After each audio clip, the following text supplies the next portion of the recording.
quero dizer que está uma delícia estar aqui. Muito obrigada pelo convite, Kalash.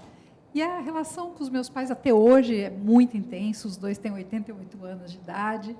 E desde muito pequenininha, terceira filha de pais imigrantes, minha mãe italiana, calabresa, meu pai português, que vieram sem nada para o Brasil lutar pela vida. E sempre foi uma relação de muita luta e de muito buscar o melhor para a família. Acho que isto foi o meu maior exemplo de vida. E a frase, né, faço por merecer, era nas pequenas coisas. Era num pequeno doce que, quando criança, eu tinha vontade de comer, era num tênis que eu tinha um sonho de ter, e a condição financeira era pequena, então era batalhar muito, era a batalha deles e a minha batalha por conquistar aquilo. Isso realmente se tornou um mantra para a minha vida, e até hoje, todos os momentos, eu estou olhando o que eu estou fazendo por merecer e buscando sempre fazer o meu melhor. Isso me leva a fazer o meu melhor, porque eles sempre fazem o melhor deles, e eu também quero fazer o melhor para os meus filhos, né? Então, a minha relação sempre foi uma relação de admiração, de luta, de muita luta, e que só através dessa luta que me fez ter força para ser quem eu sou. Porque, às vezes, quando a gente acaba também tendo muitas coisas, às vezes a gente acaba não aprendendo a lutar por elas, né? E eu, puxa, desde muito cedo aprendi a lutar por tudo aquilo que era importante para mim. Tem tanta coisa importante naquilo que você está falando. Primeiro, porque se transforma não só em um mantra, mas uma questão de ética, de você ter que fazer para merecer o mérito, meritocracia. Se a gente aplica isso na sociedade como um todo, os descalabros que a gente tem assistido ao longo dos anos aqui no Brasil não estariam se repetindo. É que, desde cima até embaixo, as pessoas terem que fazer para merecer. E isso, muitas vezes, deixa de acontecer. E você incorpora esse valor de família, porque tem uma ancestralidade importante. Isso os seus pais devem ter ouvido dos seus próprios pais. Com certeza. E isso é muito difícil, Kalash, porque, por exemplo, eu sofro demais quando eu vejo uma injustiça. Desde muito pequena, para você ter uma ideia, eu tenho uma cicatriz aqui na barriga, porque eu pulei um muro de arame farpado para ir brigar, com 4 anos de idade, brigar com a minha vizinha que estava espancando o filho dela. Então, a luta pela injustiça sempre foi, e até hoje eu posso estar em qualquer lugar, quando eu vejo, em pequenas coisas, um desrespeito a uma pessoa mais velha, uma atitude não ética, me fere na alma, e aí eu viro uma leoa lutando a favor daquelas pessoas. Então, isso me faz sofrer muito. E essa questão que você falou do mantra é muito interessante, que hoje nós estamos falando aqui, aliás, está sendo sensacional, falando de um tema tão importante, que é o mindfulness. Quando eu fui, há pouco tempo atrás, fazer sessões de mindfulness, eu descobri uma coisa que eu faço por merecer, e toda a minha história me levou que é assim, é um círculo que é assim. Por que eu trabalho tanto, né? Porque eu sou apaixonada pelo que eu faço.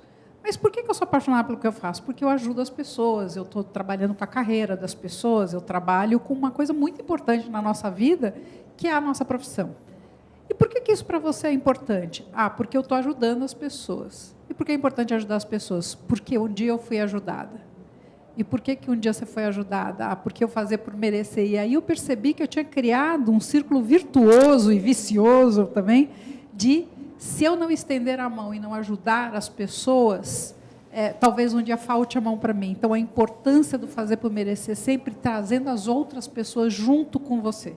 Eu acho que não adianta você querer crescer e subir sozinho. É muito solitário. E eu acho fantástico, porque uma pessoa com esses valores, que introjetou isso, que tem essa percepção, acaba indo e trabalhar em RH. Conta como foi essa história, super interessante. Olha, é interessante porque eu fui fazer psicologia por causa dessa história da infância, de brigar quando eu vi uma criança muito maltratada ou abandonada pelas famílias. Eu resolvi fazer psicologia porque o meu grande sonho de vida era ter um orfanato.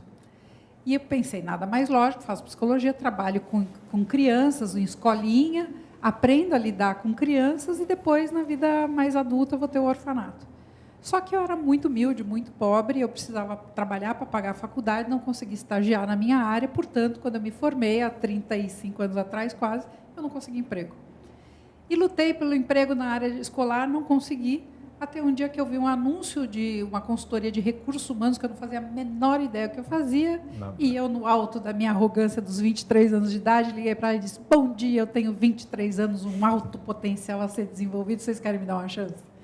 E foi assim, numa risada da pessoa que me atendeu do outro lado, que me ofereceu uma entrevista, que depois me ofereceu um emprego. Ousou, né? Ousou, né? Ousou acreditar em mim. Você ousou e ele também. E ele também ousou, mas eles brincaram, né? Falou, já que você tem esse talento todo, a gente vai te dar uma oportunidade de começar como assistente de consultoria.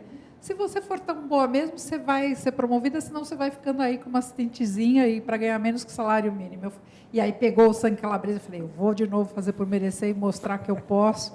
Em pouquíssimo tempo eu era consultora, em um ano eu era gerente daquela empresa. E aí me apaixonei por recursos humanos, me apaixonei por carreira. E daí foram 30, agora estou indo para 32 anos de carreira, 30 como empresária e como empreendedora.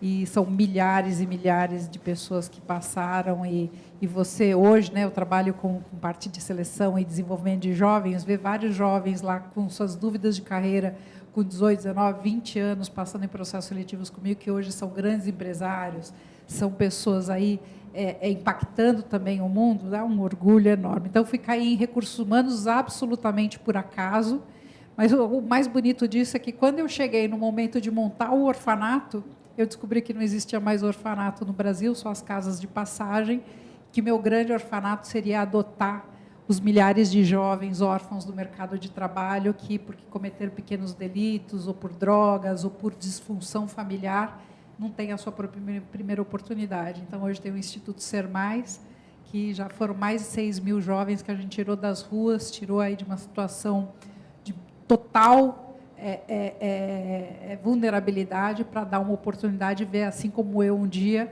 eles também tendo oportunidade na vida. Então, caí em recursos humanos para depois conseguir realizar meu sonho de trabalhar com jovens. Você agora falando, eu fico até emocionado, porque eu me lembro, quando eu era pequeno, ainda existia uma coisa chamada a roda. Você lembra disso? Não que fosse da sua geração, mas era da minha.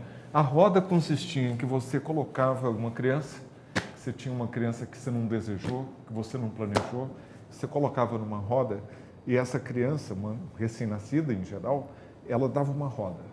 Do outro lado, existiam aqueles que tinham um orfanato, em geral um convento, as freiras, e tinha 3 oportunidades. Essa roda rodava e você voltava a ver a criança.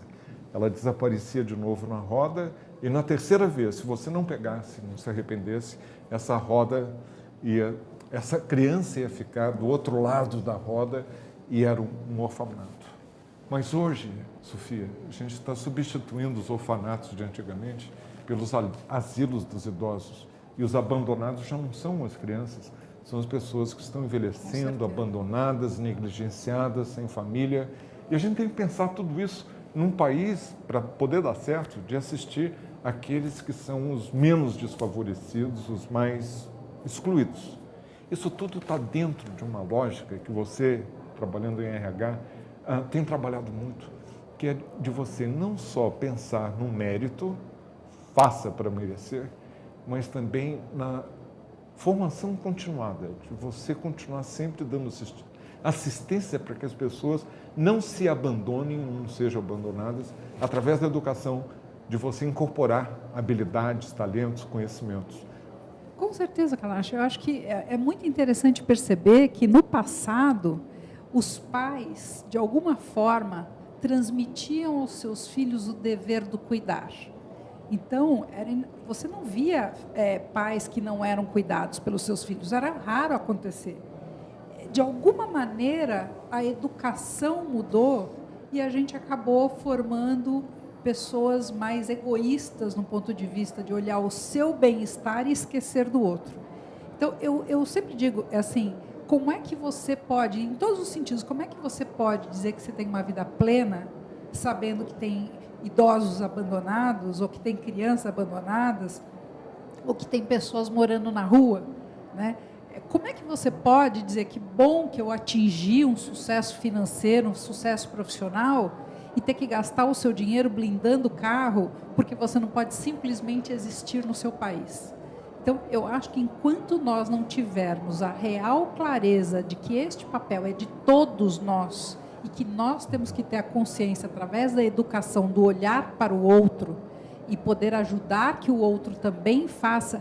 Ajudar não é no sentido assistencialista, ajudar é no sentido de levar condições àqueles que não tiveram essas condições a pensar, a se educar, a se desenvolver para isso. Então, eu acho que hoje a infraestrutura, o Brasil passa por um problema de infraestrutura básica para pessoas jovens há mais tempo. Eu digo que a gente não envelhece, Kalash, a gente é jovem há muito, muito, muito mais tempo que os mais novos.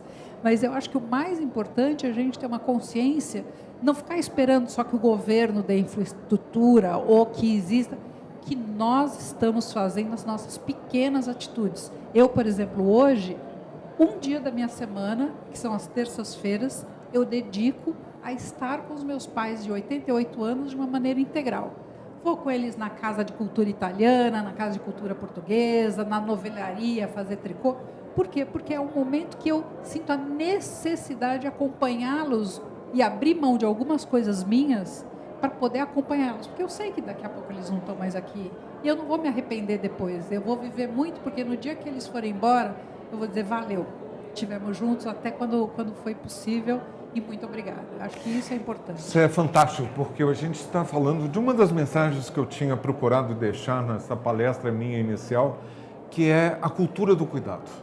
E a gente está abandonando essa cultura do cuidado, em parte porque talvez as pessoas estejam realmente ficando mais egoístas, hedonistas. Você quer o prazer imediato, você quer a beleza física, você não admite as rugas, tem que estar com o corpo malhado. Tudo isso é uma exposição grande, mas tem também uma diferença muito grande da vida de família, não é, Sofia? Porque antigamente eram muitos os filhos e filhas, a taxa de fecundidade, o número de filhos médio por mulher no Brasil caiu vertiginosamente. Então, antigamente, você tinha poucos idosos e tinham muitos os filhos e noras e genros que podiam cuidar, de repente tinham neto. Nas famílias mesmo mais tradicionais, uma filha era escolhida para ficar de titia para cuidar. E ela ficava lá, abnegada. Tampouco é uma fórmula saudável. Mas inverteu. E a gente não vai voltar àquele tempo glorificado, né, idealizado, porque também não era tão bom assim. Porque a gente vai ter que se adaptar para criar o espaço e poder incluir a todos. E você deve estar notando cada vez mais em recursos humanos que as pessoas mais velhas estão buscando continuar no mercado de trabalho ou porque querem ou porque precisam. Como é que está essa situação em recursos humanos de uma pessoa que já chegou aos 40, 50 e que muitas vezes a mensagem que é passada pela sociedade é que você já passou, dá a chance para outro? Olha, graças a Deus está evoluindo, porque para mim, assim, todas as vezes que nos processos que a gente desenvolve de recrutamento e seleção de executivos, e assim, era muito frequente, chegava o requisitante, o diretor, o gerente da empresa, assim, eu quero alguém no máximo até 40 anos. A minha pergunta, imediatamente após, era, e no dia que você tiver 40 anos, você gostaria de ouvir isso? No dia que você tiver 50 anos, que você foi preterido pela sua idade? Né? Desde quando idade no RG significa a tua energia, a tua capacidade de oxigenação de informações, de ideias, de aprender. Pelo contrário, quando você chega na curva, você mostrou lá a curva dos 30 anos, quando a gente chega no auge, mas aos 40 anos é quando você está no teu auge. Porque você... Sobretudo no peço de experiência e conhecimento. Exatamente isso, porque você também já tirou os filhos tão pequenininhos da frente, a tua divisão de atenção, quando você está aos 50 anos, normalmente você está com os filhos um pouco mais velhos, você está com mais energia e mais foco para a sua carreira. E aí vão dizer que você não precisa mais? Eu estou com 56 anos, eu acho que isso, a tua idade não significa, eu conheço muitos jovens, muito novinhos, que são mais engessados, né? Eu uso sempre como exemplo, Kalash, o nosso querido Dr. Osiris Silva, que no alto dos seus 87 anos, ele é um inconformado, ele está sempre estudando, ele está sempre com alguma intriga, buscando melhorar o Brasil, olhando o que ele pode instigar para melhorar o Brasil. Então, a idade não significa nada. Agora, graças a Deus, o mercado de trabalho está percebendo que existe uma palavrinha que vai continuar sendo essencial, que é equilíbrio.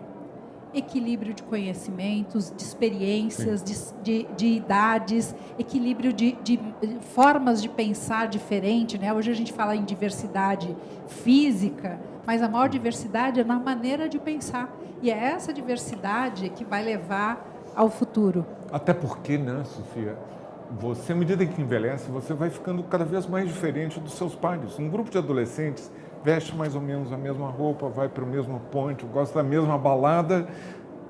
E um grupo que tem 5, 6, 7 décadas mais, teve muito mais tempo de diversificar-se. No entanto, a sociedade coloca todo mundo numa gaveta, são os idosos. Eu estou na mesma gaveta que a minha mãe, que vai fazer 100 anos.